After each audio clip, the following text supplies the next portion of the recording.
I stopped being physically intimate with my husband because our connection faded. His constant grumpiness and unkindness toward me and the kids have made our home cold, and despite my wishes, it seems we're heading toward divorce. I stopped being physically intimate with my husband 7 months ago. Why? The comments on your thread basically said, why? I didn't feel connected to him anymore. When I reflect on the early days of our marriage, there was a lightness between us, an easiness that seemed to permeate days and fill our home with laughter. We used to communicate with a look, understand each other's silence, and cherish the moments caught between the demands of daily life. He was my confidant, the person who made me feel seen and cherished. I remember the way he used to tuck a strand of hair behind my ear, or how his hand would find mine across the crowded spaces of our lives. Those gestures, seemingly insignificant, held the weight of promises and the warmth of enduring love. Then, gradually, the atmosphere shifted. The buoyancy that had defined our relationship began to dissipate, replaced by a heaviness that neither of us could clearly identify at first. After we had kids, those signs of affection went 100% to his children. However, it wasn't just about the kids, though their arrival certainly reshaped our world in profound ways. It was something deeper, a fundamental change in how he saw me, or perhaps in how he chose to express his feelings. I became an afterthought. Worse, actually, I became an annoyance. At first, the change was slight, his smiles perfunctory, and his once frequent caresses had become rare. Every time I walked into the room, the light in his eyes seemed to go out, as though I were a burden rather than a blessing. It was a silent anguish that intensified with every apathetic look and harsh comment, hurting in ways I was unable to put into words. Our conversations, once filled with shared dreams and playful banter, became logistical exchanges primarily focused on the kids or household duties. I tried to bridge the widening gap, reaching out with tentative words of affection, or attempting to initiate the kind of spontaneous intimacy that had once come so naturally to us. Each effort seemed to meet with a wall of indifference, or worse, irritation. The more I pressed, the more he withdrew, until the distance between us felt insurmountable. I could never do anything right. I was by his words, always forgetting and lazy for small things, such as forgetting to put leftovers in the fridge. The man who used to light up my world now cast long shadows over our home. His frustration seemed to simmer just below the surface, erupting over trivialities. He criticized more than he complimented, and what was once playful teasing now felt like pointed jabs. I recall one really depressing night. The kids had been particularly rowdy, and I had spent hours trying to settle them into bed. I entered the kitchen, exhausted, and saw him glaring icily at the shambles that had been left on the counter. He angrily asked, "Can't you just clean up after yourself?"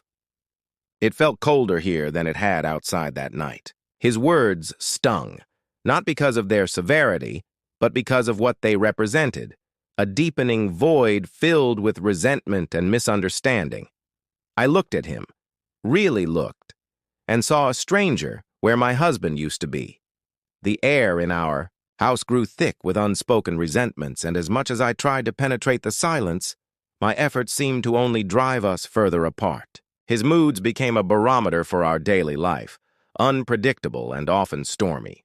His words hurt, but more than his words did when he was grouchy, which was most of the time these days. There was an underlying coldness about him that permeated every part of our house. So obviously, over time, I don't really feel safe with him, or even enjoy hanging out with him. The irony is that I love him so much that I want to be physically intimate with him because he's great in bed and selfless, but I just don't desire him. He's not kind to me or the kids when he's grumpy, which is most of the time. I tried to explain, to tell him how much I missed him, how much I missed us. "We could have a perfect life," I said, my voice barely above a whisper. "Just be happy. Enjoy us. That's all I want. Kind words, no criticism, small touches. We'd be having so much sex." But nah, that's too hard. What he's decided to do is withdraw, give up. Marriage lite, he calls it. No talking, no interaction. If he doesn't get sex, he's going to just do the bare minimum for the family. Because sex comes first, then he'll be nice. Smart guy. But he's literally doing the opposite and saying that's the solution to his lack of sex problem. With a look of discouragement or even contempt, he shook his head. He turned his back on me and whispered, "It's not that simple." And it was then that I understood that the everyday affirmations of love and respect that had been steadily eroding were the answer, something he either failed to perceive or was unable to understand. Even though I don't want a divorce, it's clear that we are moving toward one. It was clear that we were spiraling toward an end neither of us had envisioned on our wedding day, driven there by lost connections and unmet needs.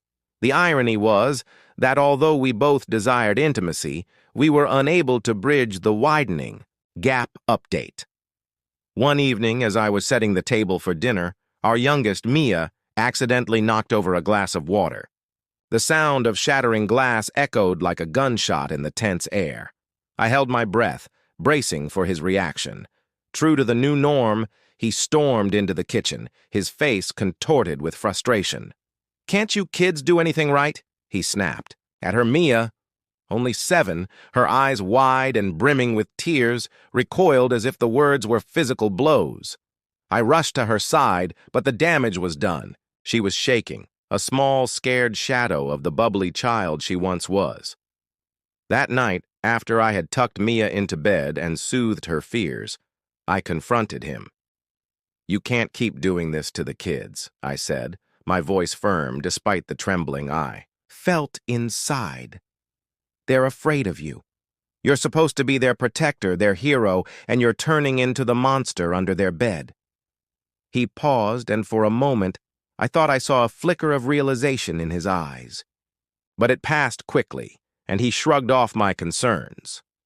"They need to learn discipline," he said, his voice devoid of the warmth I once loved. "I'm not going to tiptoe around them."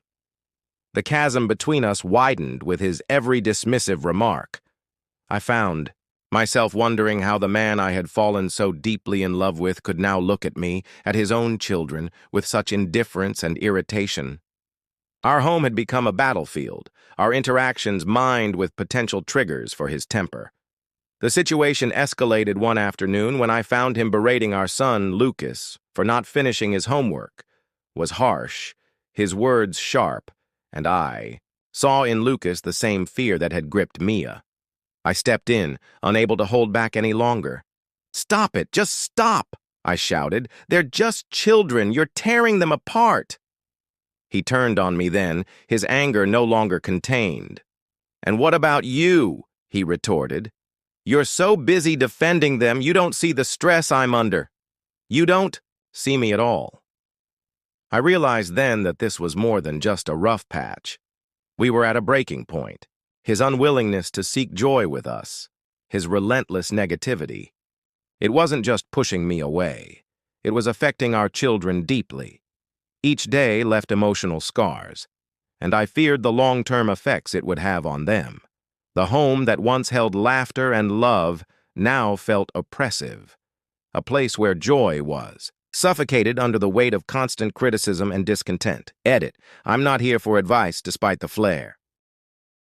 20 years is a long time to build a life with someone. It's enough time to knit together countless memories, shared dreams, and intertwined lives. When I met him, I was in my early 20s, and he was everything I thought I wanted. Charismatic, confident, with a smile that could light up a room.